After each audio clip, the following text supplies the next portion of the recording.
So good evening everybody, or at least I do think that it is going to be evening when this video comes out. Today's video format is going to be slightly different, might be a little bit shorter. I'm going to try to condense things a little bit, but we are going to be taking a look at one of the best bread and butter entry-level bikes there is on the market, in my opinion.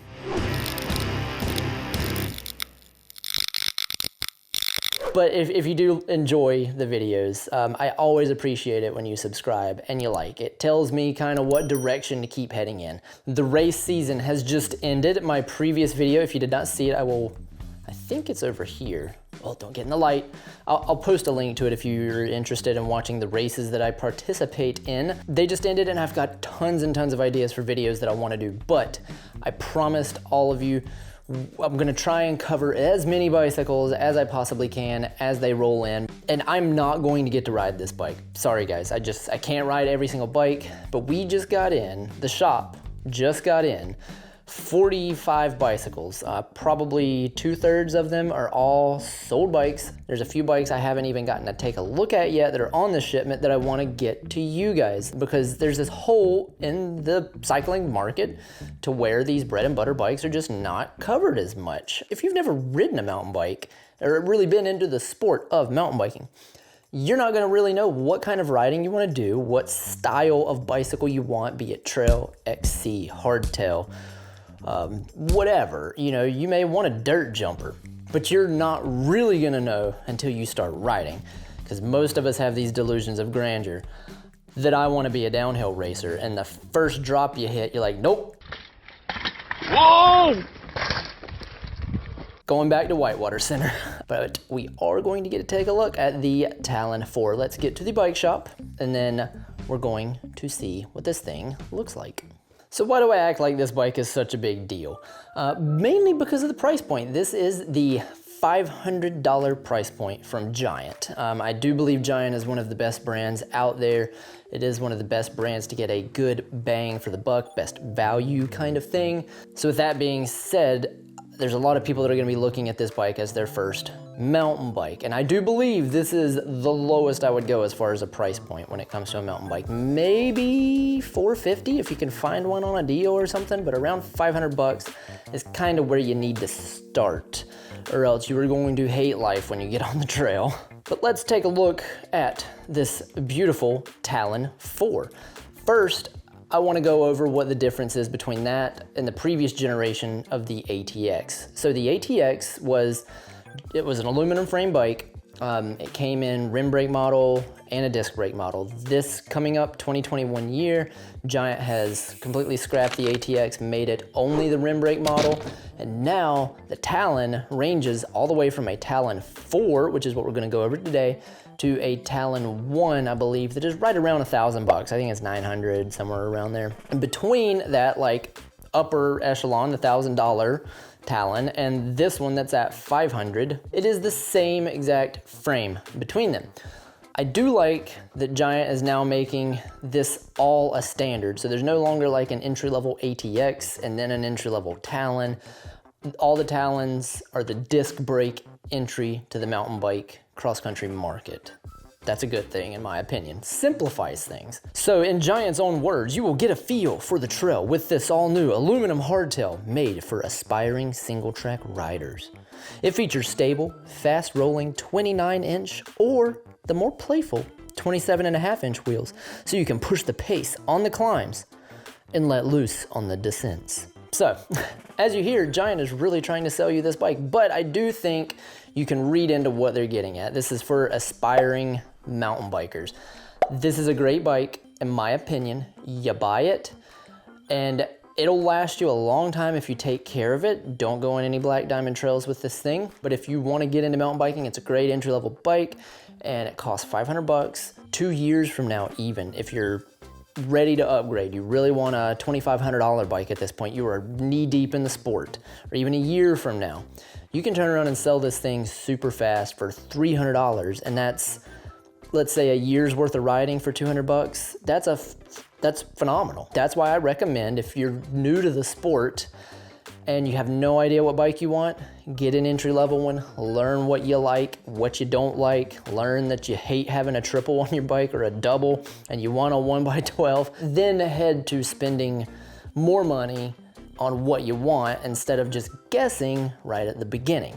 Giant now has kind of went the way of some of the other bigger bike brands. So the Talon is offered in a 29-inch wheel and a 27.5-inch wheel. I don't know 100%. Some bikes, the frame is identical. Like if I was to get a medium bike with that 29-inch wheel, it could also take the 27.5. I don't believe that's the case here with the Talon, but I would need to read a little bit more to actually know that. Like if you were to get a Salsa Timberjack, it can take 27.5 plus, or be a 29. The frame is designed to do that. I do not believe that is the case with this Talon, but they basically do it for sizing purposes. So if you want an extra small bike, it only comes in a 27.5. If you want that extra large bike, it only comes in a 29. If you're my height and you're gonna ride a medium or a large, you can pick whichever one you want. They do the bike in both, same price point between both. The bike also comes with either an 80 mil fork or a 100, and that is all dependent upon sizing. They're only doing 2 forks because of like the extra smalls and an extra large, you know. It just makes the bike geometry a little bit better when it's an extra small frame. So let's just jump in and go over the specs of the bike, and then I'll give kind of what the specs are. Are they good? Are they bad? That sort of stuff. So the frame is Alux grade aluminum.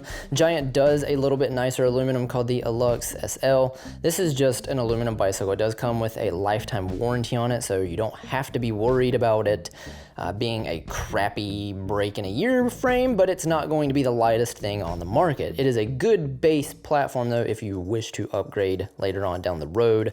If you really want a very nice frame, check out the XTC that has the Alux SL.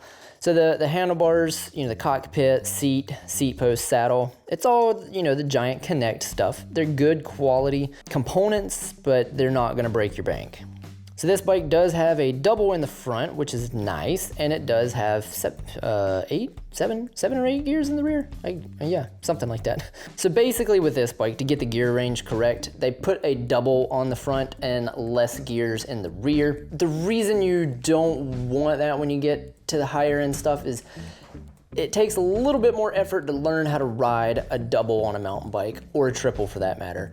And the name of the game is keep that chain as straight as possible when shifting that front derailleur. That is a really huge, great piece of advice. This rear derailleur does not have a clutch on it. It is a tourney rear derailleur. That is about as cheap as derailleurs get, coming from Shimano. You can go cheaper, but at least this is a name brand Shimano derailleur.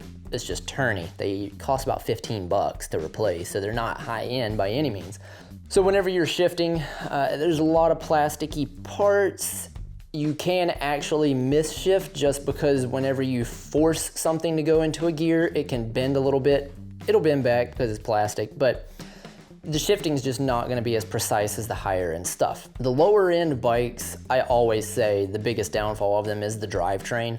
But if you really focus on how to shift and shift properly, they're not terrible by any means. It just takes a little bit more effort to learn how to shift. The crankset, it's just a pro wheel. It's got a 2236 on it. Decent gear range, especially for the more entry-level stuff. The rims are gonna be double wall, which you don't want anything that is not a double wall because it will taco in a heartbeat. Spokes are stainless spokes. It's decent stuff. Tires, I really enjoy that they're putting Maxxis icons on these things. It's a decent tire. They are gonna be wire bead. These are not tubeless. And then let's move along to the brakes. The brakes are mechanical disc brakes. They work great. I hate putting V-brakes on anything now, especially on an entry-level bike, because those V-brakes, there's not a lot of companies, take a step back, making high-end V-brakes anymore. And most of the V-brakes that are coming on the cheaper bikes are they're cheap V-brakes. They go out of adjustment pretty easy. If you get a little wobble in your wheel and your wheel needs to be trued, it's just gonna hit the brake pad every time. They have to be adjusted. But definitely, if this is going to be your first entry-level bike, I do recommend disc brakes for a mountain bike wholeheartedly. They stop better, they work better, they work more consistently, I think is the great way to say it, over V-brakes. So what are you going to be missing with this bike? Why do you want to buy this bike? You're gonna wanna buy this bike in particular because of the price point. That is what is going to draw you in. But when you're comparing it to other companies, it's really more about what you get for your dollar. With this bike, you get a good frame. You get the Talon frame, but it is a disc brake bike with a double on the front.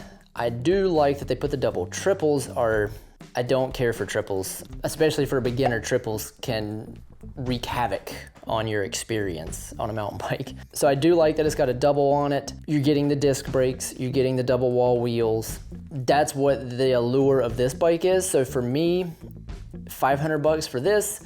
If there's another company out there, like let's say Specialized or a Trek is $550 for the same exact components, pick which one that you think looks better, in my opinion, at that point. All those companies have the same warranty, more or less. They do lifetime warranties on the frame, and I'm a big proponent of get a bike that at least, at minimum, has a 5-year warranty. For not that much more, for like $620, you can get the step up. That's where you get hydraulic brakes.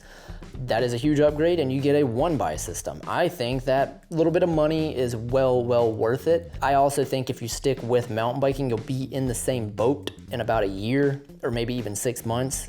There's also the other side of the coin where you might not want to get into the sport of mountain biking. You just want a bike to go out and ride once a month with your friends.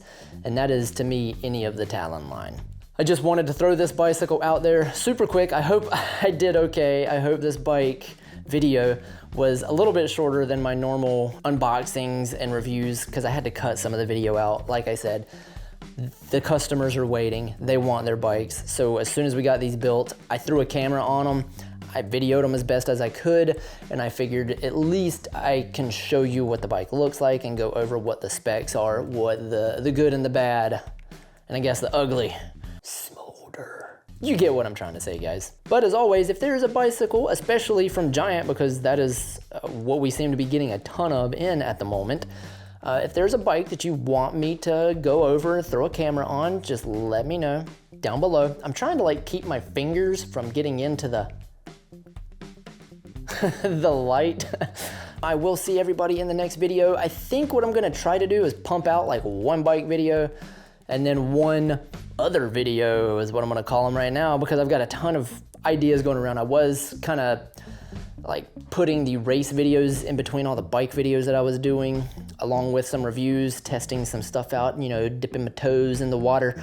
But I've got a lot of ideas, so I kind of want to do like one bike unboxing and then move on to something else. I have a ton of ideas for videos. I gotta start doing some bike shop stories.